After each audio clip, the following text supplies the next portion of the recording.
Sur ma dernière vidéo, il y a ce commentaire qui est remonté, et franchement, il a raison.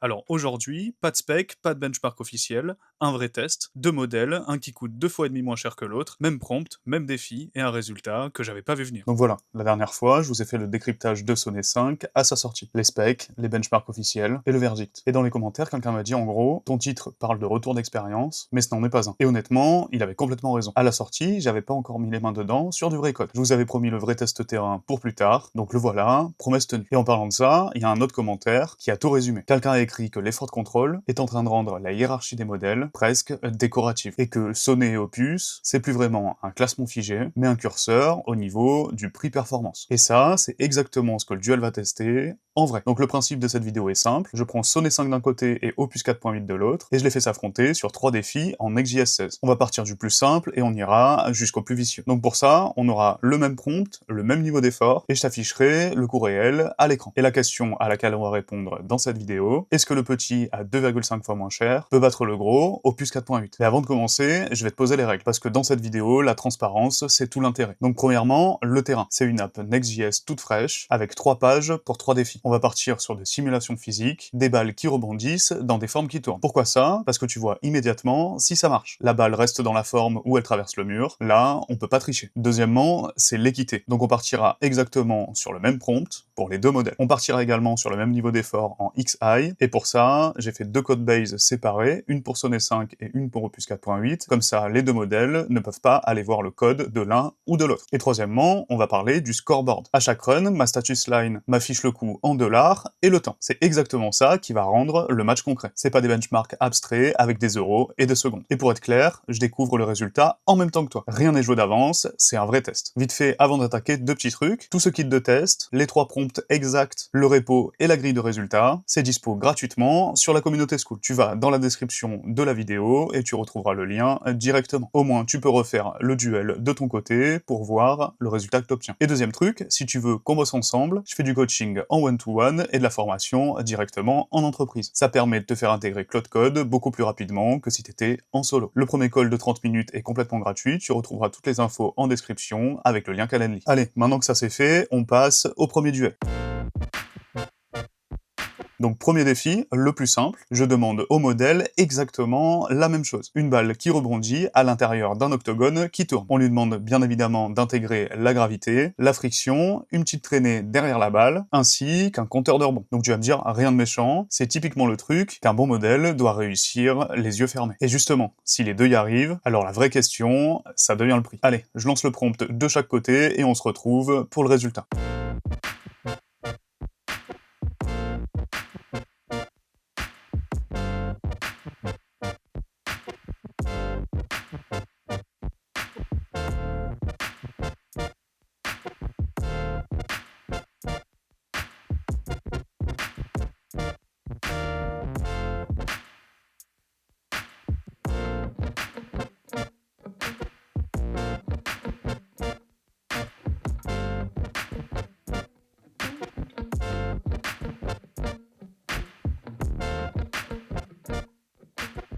Ok, maintenant que c'est terminé, on va passer au résultat. Donc pour ce faire, on va se rendre directement sur le terminal, je vais aller sur la partie Sonnet 5, on va faire un Bun Run Dev, hop, juste ici. Ok, donc là ça s'est lancé sur le port 3001, et on va faire la même chose sur Opus 4.8, avec un Bun Run Dev, et on va aller checker le résultat pour le défi numéro 1. Donc là, on l'a lancé directement. Par contre, il y a un truc que je comprends pas trop ici. Apparemment, c'est déjà en running, donc on va aller checker. Tac, donc là, apparemment, c'est sur le 3000. Hop, juste ici, parfait. Et donc là, on va arriver ici sur le 3001. Ok, parfait. Du coup, on va aller regarder le premier duel de chaque côté, et comme on peut le voir, on a quasiment exactement le même résultat. Au niveau du coût, il me semble que ça nous a coûté plus cher sur Opus 4.8 pour au final avoir le même résultat, enfin quasiment le même résultat. Je pense qu'il y a un petit problème ici parce que la balle elle rebondit tout le temps, mais sinon au niveau du coût et au niveau du résultat, on a quasiment la même chose. L'objectif était d'avoir un heptagone, donc si on reprend le prompt d'origine, c'était le suivant. Dans ce projet Next.js, réécrit entièrement le fichier duel1, je veux un composant client React qui affiche dans un canevas de 600 par 600 une balle qui rebondit à l'intérieur d'un octogone régulier, qui tourne lentement sur lui-même. Les exigences physiques, c'était la balle est soumise à la gravité et à une légère friction, perte d'énergie à chaque rebond, Elle rebondit de façon réaliste sur les parois de l'octogone en rotation. La vitesse des parois en mouvement doit influer sur le rebond, la balle ne doit jamais s'échapper de l'octogone. Donc là, si on vérifie ça, apparemment, ça a l'air de fonctionner des deux côtés. Donc si je me rappelle bien, au niveau des coups, sur CD5, ça a mis 10 minutes et 41 secondes pour 2,58 $. Côté Opus, on était sur 8 minutes et 31 secondes pour un coût total de 3,57 $. Donc là, sur ce défi, je pense que le gagnant, c'est clairement Sonnet 5, qui a consommé beaucoup moins de dollars par rapport à son opposant Opus 4.8. Deuxième défi, et là, on monte d'un cran. Là, c'est plus une balle, c'est 15 balles numérotées. Elles sont lâchées dans un heptagone, donc à 7 côtés, et il tourne sur lui-même. Et là, le piège, il est double. Les balles doivent rebondir sur les parois qui bougent, mais également s'entrechoquer entre elles, sans se traverser, et sans que tout parte en vrille. Donc gérer 15 objets en collision en même temps, c'est exactement là que normalement, les modèles craquent. Donc là, sur cette étape, c'est mon juge de paix. On regarde qui garde bien les balles dans la forme. Allez, c'est parti. Je lance les deux en timelapse, et on se retrouve pour regarder le résultat.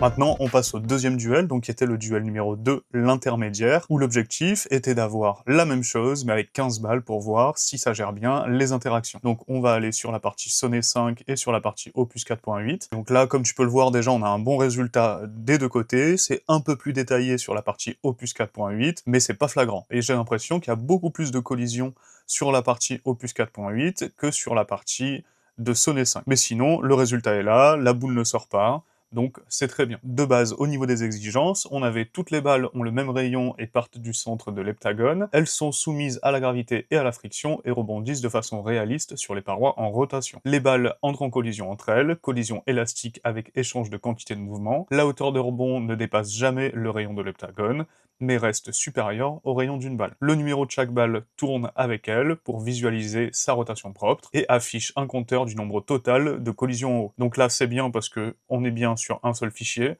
on n'a aucune librairie physique, donc c'est l'implémentation des collisions et les rebonds à l'intérieur, donc ça, il n'a pas utilisé de librairie. Et ensuite, la Request Animation Frame, c'est un nettoyage propre au démontage, donc ça a bien été spécifié, et le résultat est équivalent sur les deux modèles. Maintenant, si on parle du temps d'exécution et du prix, sur Sonnet 5, on est à 8 minutes et 34 secondes, pour un coût à 2,45 $. Donc, ce qui est très peu cher, il l'a fait assez vite, et on a un résultat qui est quand même très convenable pour un niveau d'effort en XI. Côté Opus 4.8, il a été beaucoup plus rapide, en 6 minutes 57, pour un coût total à 1,67 $. Donc là, c'est un bon exemple où Opus 4.8 est beaucoup moins cher que Sonnet 5. Et en plus de ça, il a été beaucoup plus rapide. Donc je pense que déjà, ça nous donne un bon point de référence. Sur certaines tâches, Opus 4.8 sera beaucoup plus rapide et moins cher qu'un Sonnet 5 sur une tâche un peu plus complexe. Mais voilà, sinon, au niveau du résultat, on a quasiment la même chose. C'est un peu plus raffiné du côté d'Opus 4.8, mais dans l'ensemble, le résultat est quasiment égal, seulement le prix et le temps d'exécution changent, et là, c'est Opus 4.8 qui gagne sur cette partie. Allez, maintenant, on passe au troisième et dernier défi. Cette fois-ci, c'est le plus vicieux, parce qu'on passe en 3D. Cette fois, les balles rebondissent à l'intérieur d'un dodécaèdre transparent qui tourne. Le tout se fait avec la librairie React Fiber, c'est la librairie 3D de React. Donc là, dans ce défi, on cumule tout. Les maths en 3 dimensions, les collisions dans un volume fermé, et les pièges de rendu de Next.js. C'est le défi où le modèle peut se planter complètement. Soit ça crache, soit les balles s'échappent dans le vide. Donc on va voir qui tient, c'est parti.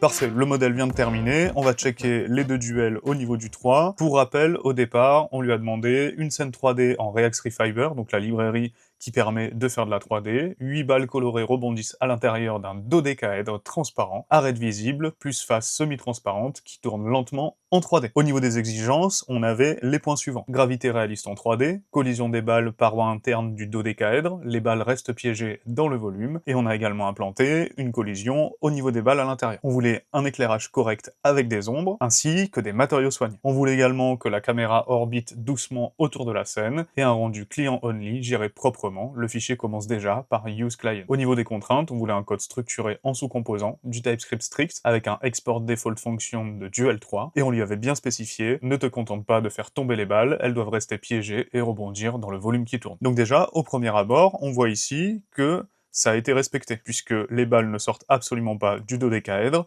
Pareil pour la partie Opus 4.8, mais maintenant, si on regarde au niveau du prix, c'est là que Sonnet 5 fait largement la différence, et même au niveau du temps. J'ai été vraiment étonné que Opus 4.8 mette quasiment 40 minutes, et au niveau du prix, honnêtement, j'ai été vraiment surpris de la puissance de Sonnet 5. Sur Sonnet 5, on est sur 14 minutes et 49 secondes, pour un coût à 4,60 $, donc ce qui est quand même très correct pour le résultat qu'on a obtenu, comparé à un Opus 4.8 qui nous a pris 34 minutes et 45 secondes, donc ce qui est énorme, et au niveau du coût, on est sur 14,51 $. C'est énorme pour le très peu de différence qu'il y a entre les deux. Ici, on a juste les ombres en plus, on a entre guillemets des collisions qui sont constantes comme tu peux le voir directement à droite, mais au niveau du résultat, on a quasiment la même chose pour 3 fois le prix du côté d'Opus 4.8. Donc honnêtement, Sonnet gagne encore ce match.